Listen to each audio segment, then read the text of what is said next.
Bonjour, bonsoir, matin, on se retrouve aujourd'hui pour un nouveau Jan, revue d'actualité manga, animé de la semaine. Au niveau de l'actualité, on commence direct avec la première news qui concerne No Graphics qui a annoncé 24 nouveaux titres qui vont arriver en 2022. Et notamment, ils ont aussi annoncé que leur site sortirait en janvier 2022. Parce qu'ils sont toujours pas de site, pour info. Alors, le premier titre, c'est Dovecot Express de Ikuko Hatoyama, prévu en mars 2022. Alors, je ne vais pas tout vous lire les synopsis parce que sinon nous sommes encore là demain. Le manga suivant, c'est les histoires courtes de Tamaki Segawa, prévu en juin 2022. Toujours dans les one-shots, c'est nous, les contactés entre guillemets de Louis Molita, en mai 2022. La pomme prisonnière de Kenji Tsureta, pas Tsureta, j'ai prononcé de T donc c'est pas bon, en mai 2022.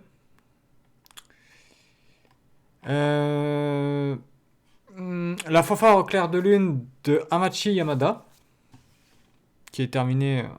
Non, il n'est pas terminé, c'est pas écrit que c'est terminé. Il n'y a pas encore de date.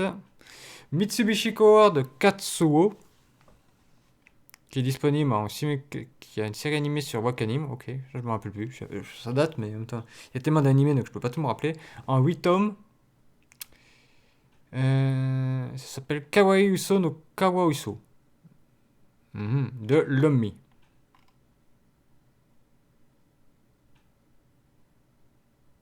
Ok. Balade au crépuscule ou Yuyake Trip de Tomoe, l'illustrateur de Higurashi.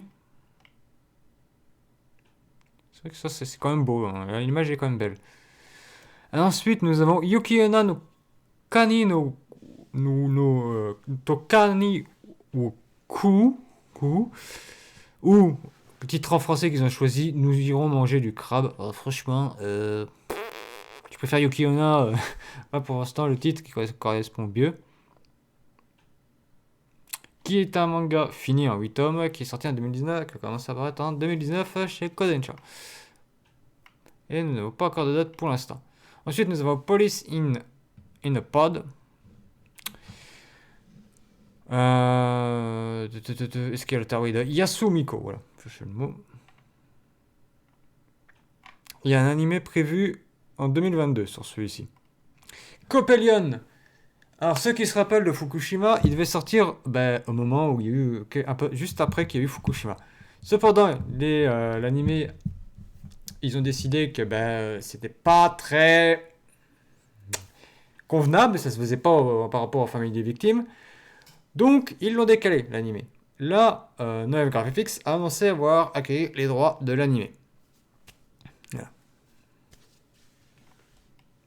C'est une série conclue en 26 tomes. Voilà. Ensuite, on a quoi? Design? Non, c'est pas que design. Les enfants de la mer. De Daisuke Igarashi. Ok. Ensuite, la sorcière aux cornes du bélier. Non, c'est l'ami la sorcière aux cornes du bélier par Yoichi Abe. Yoichi Abe. Je suis obligé de le lire une fois parce que. Ensuite, nous avons Elegant Yokai Apartment Life de Inoue Kuzuki. Je crois qu'il y a un animé là-dessus.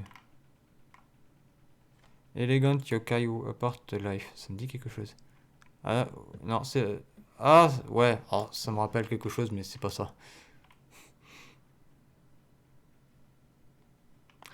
Ensuite, nous avons Theogania de Tsukasa Tanimai et Shunsuke Aoyama, prévu en juin 2022. C'est provisoire pour l'instant les dates. Les autres, ils n'ont pas donné de date. Nous avons aussi le titre On l'a fait de Miniyuki Kaneshiro et Hikaru Araki. Pour avril 2022. Pas définitif, vu les problèmes d'approvisionnement et de production. Ensuite, nous avons Super Club, qui est disponible sur Wakanim en animé. De Tome Kobe et Kanitan. Ensuite, nous avons L'eau retourne toujours à la mer de Leto Tajima. Et ensuite, nous avons All Night Run Loen au Enkyoku no Rokushi Band Loen par Shien Bis. Alors, franchement, alors, ça me dit quelque chose. Parce que là, vous voyez une illustration. J'ai dû voir ça, j'ai dû le voir passer, mais je ne me rappelle plus exactement de ce que ça raconte. En tout cas, le design est bien. J'aime bien le design.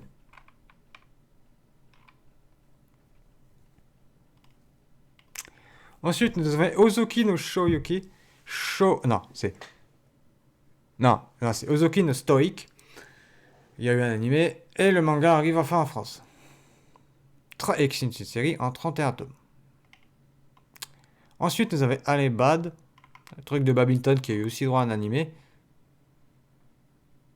De badminton de Kosuke Hamada. Il compte 16 volumes et la série est terminée. Ensuite, nous avons One Dance, qui est une série en 6 tomes. Et c'est signé par Kofi. Bon, ça veut dire café en français, mais bon, soit. Ensuite, nous avons Scum Wish, ou Kuzu no Onkai. Oh, mais c'est cet auteur-là, c'est l'auteur de... comment il s'appelle? Ah, des Courtocam, ils ont sorti les gros volumes en plus. Un gros volume dessus. L'autrice Mengo Yokoyare. Il compte 8 tomes en tout depuis son lancement.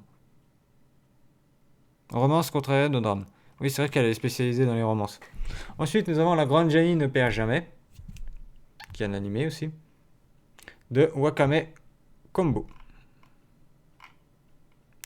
Et c'est tout pour les titres de Gnoave, Graph et Fix. J'ai envie de vous dire, nous de Dieu. News suivante, c'est l'anime ASMR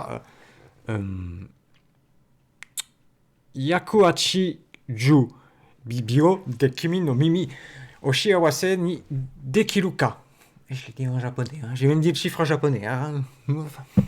Lance une campagne de financement participatif pour une sortie en home vidéo qui a pour thème l'ASMR. Et la campagne ouvrira ses portes le 31 janvier. Ok. Bon, un animé sur de l'ASMR. Pourquoi pas? J'ai envie de dire, pourquoi pas? News suivante, c'est Trio. Trio Hoashi interprétera le thème musical du film Free Basket Prelude. Et là, on voit la mère de Honda et son père. C'est que je pose la question. De Toru, hein, je précise quand même. News suivante, c'est les éditions Mangetsu qui annonçaient avoir acquis les droits du one-shot Bibliomania. Voilà, j'ai réussi à le dire. De Machiro. Voilà.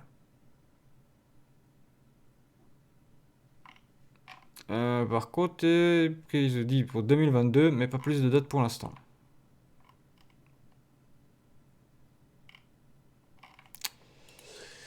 News suivante, c'est le jeu Uma Musume Fouetti Debi qui arrive en tête des Google Play au Japon, c'est quand même. Hein. Au Japon. Nous, il n'est pas disponible en France. C'est Seagame qui est aux manettes derrière. Je dis pas de bêtises. Seagame que vous connaissez sans doute pour Princess Connector Dive ou Lone Blue Fantasy. Voilà. Et il y a un manga et il y a eu un animé de... Non, il y a un animé mais en 2 saisons. Oui, il y a 2 saisons de l'animé. Voilà. Bon, je pense pas que nous on le verra parce que chez nous en Occident, peut-être aux USA, ils l'auront. Sinon, vous pouvez essayer d'y jouer par quoi passer ou à d'autres émulateurs. Voilà. News suivante, toujours dans les jeux vidéo par smartphone. Si vous vous rappelez, j'avais fait un jam il y a quelques temps où on avait parlé de Gate of Nightmare. Un jeu mobile illustré par... merde, j'ai plus le nom. Aïe, j'ai plus le nom. J'ai plus le nom, c'est l'auteur de Fairy Tail, c'est le mangaka de Fairy Tail, c'est Mashima Hero, je crois. Ouais, c'est ça. Oui, c'est ça. En plus, c'est devant moi, c'est Mashima Hero. Euh, qui vont sortir un manga issu de ce jeu. Prévu pour la première édition de 2022 du Wiki Shonen magazine de Code Nation. News suivante, c'est les éditions Delcourt Tonkam qui annonçaient avoir acquis les droits du manga Darling in the Franxx de Kentaro Yabuki. Kentaro Yabuki, si vous ne connaissez pas, c'est celui qui a fait Black Cat, c'est celui qui a fait tout le Vro.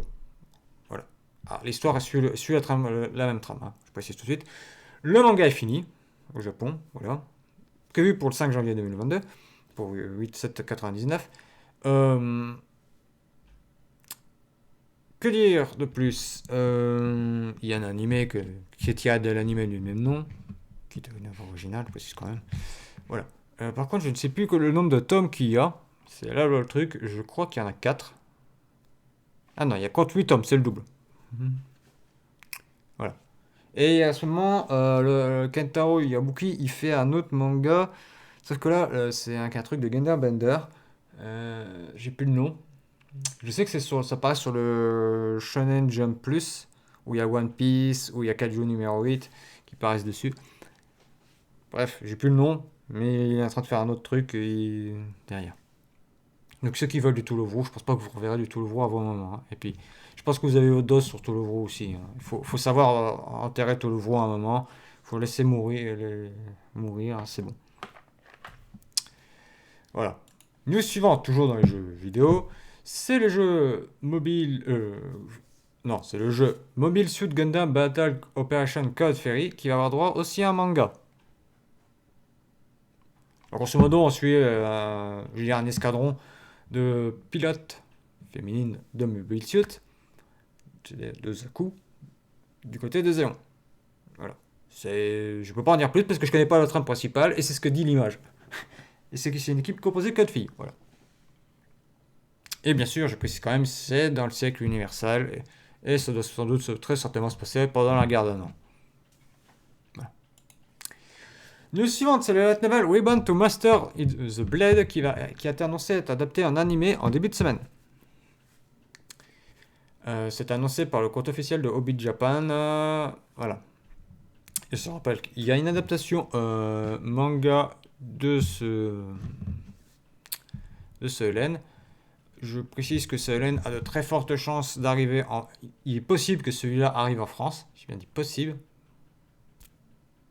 Attention, j'ai pas dit qu'il arrive. Mais bon, comme je vois certains LN qui sont isekai qui sont à chier, j'ose le mot, hein, à chier. Il n'y a pas d'originalité. Celui-là, il peut très bien arriver. Hein. Et ils ont sorti des vidéos avec on sait qui doublera le personnage. Enfin, on sait. Voilà, c'est Akari Kito.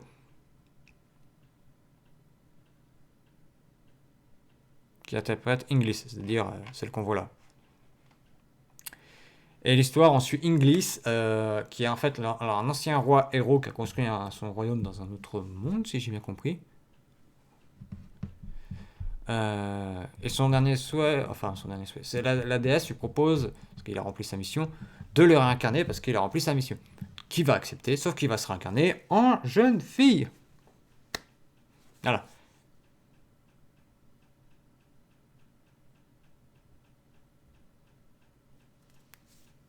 Rejeter la voix de la chevalerie parvient... Non, c'est pas tout à fait ça. Mais bon, j'en dis pas plus, parce que moi j'ai lu le chapitre... les chapitres de l'adaptation manga. Donc c'est pas tout à fait ça. C'est pas rejeter la voix de la chevalerie. Elle parvient malgré tout à devenir une écuyère extraordinaire. Non. C'est pas qu'elle est rejetée. C'est plus qu'elle l'a décidé. C'est plus exact. Mais bon, vous découvrirez quand il y aura l'anime.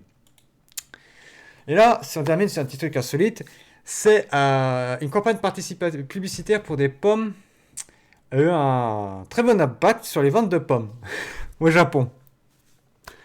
Ils ont fait des affiches version animée Et les pommes, les ventes de pommes ont comme qu'il dirait, pommes, montées.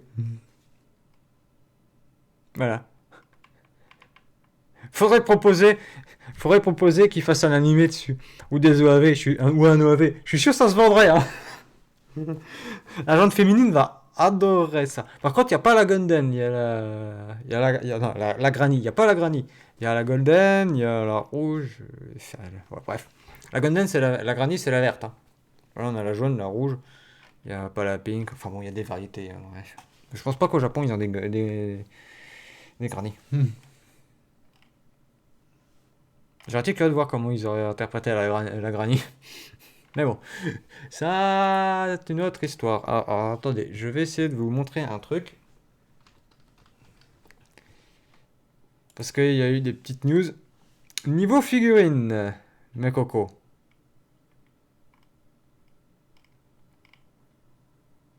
Tiens, Orca Toys a annoncé une figurine de Kojima. Euh, c'est Nande Coco Sensei ou Nani Deska. Qu'est-ce que vous faites là, Sensei?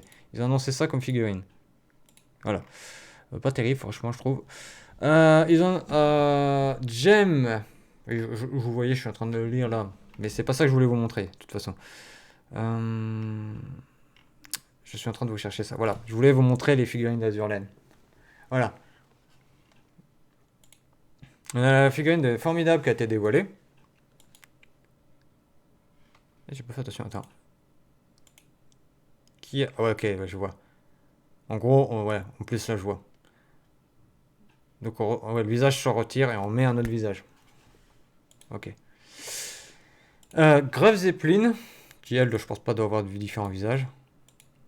Non, non, pas différents, voilà. Baltimore. Alors Baltimore, je vais mettre une grosse supposition. Je suppose qu'à mon avis, il y aura deux versions de la figurine de Baltimore. Il y en aura une qui coûtera plus cher avec l'armement, c'est-à-dire les tourelles, et une sans l'armement. C'est une supposition que je fais, mais pour l'instant, on n'a pas plus d'informations. On a Honolulu, la figurine de Honolulu. Il y a Mimeo aussi qui doit montrer des figurines, mais qui les montre pas. On a les prototypes de Azuma qui a été démontrés. Voilà. Il y a d'autres prototypes. Il y a le prototype de Taiho qui a été un peu dévoilé, partiellement dévoilé. Voilà, c'est cette version-là de Taiho. Alors je pense pas qu'ils vont mettre tout le truc parce que ça coûterait trop cher. Ou alors il fera une deuxième version. Et là, ils ont dévoilé, ils ont teasé les figurines de Takao et Atago. Ouais, Waste Queen. Mais comme ça. Alors, ce qui veut dire que si vous voulez avoir un bon truc, ils sont malins parce qu'en fait, là, ils vous forcent à acheter les deux. Moi, j'aurais aimé, parce que j'avais que celle de Takao qui m'intéressait, qu'ils mettent séparément, qu'ils gardent les pauses. Mais ils ont pas fait. Voilà. Et après, niveau figurines, il y a Mimeo qui avait teasé un peu ses figurines qui allaient sortir. Et ils n'ont pas sorti, ils n'ont pas dévoilé. Alors, je sais que le Mega Hobby Expo dure jusque, je crois, fin du week-end. Donc il est possible que Mimeo dévoile ses figurines demain ou après-demain. Ou alors ils les dévoileront pour le live de Noël d'Azurlen. C'est aussi possible parce que c'est ce qu'ils ont fait l'année dernière. Voilà, c'est cette petite parenthèse Azurlen que je parlais. Voilà. Et on a fait le tour de l'actualité de cette semaine. Voilà.